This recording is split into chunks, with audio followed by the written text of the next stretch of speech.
Les récentes intempéries nous ont montré toute la problématique du manque d'entretien du réseau routier cantonal, et le Parlement s'est donc préoccupé de cette question, comme il l'avait fait en 2018 déjà. Mais on voit que 6 ans plus tard, la problématique est demeurée identique.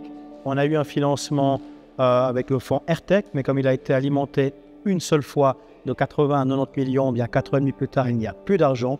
Et les mêmes problèmes ressurgissent et il faut maintenant donc un financement pérenne. Selon une étude d'Infra-Suisse de mars 2021, le réseau routier cantonal est en relativement mauvais état puisque 34%, 35% de nos routes, soit près de 600 km, sont considérées comme mauvais état ou état critique. Et les récents événements témoignent aussi de cette situation, raison pour laquelle il faut davantage de moyens pour entretenir notre réseau routier cantonal. Sans quoi, la facture sera beaucoup plus salée pour les générations qui vont suivre, puisque si on n'entretient pas le réseau routier aujourd'hui, la facture coûtera beaucoup plus cher demain.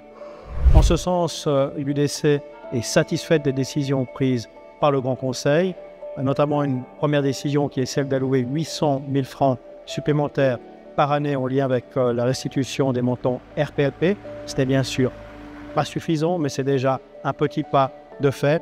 Et puis, deuxième élément, c'est qu'il nous faut maintenant une vision pérenne pour financer le réseau routier. On ne peut pas la politique du yo-yo en ayant pendant 4-5 ans les moyens suffisants, et puis 4-5 années plus tard, plus de moyens.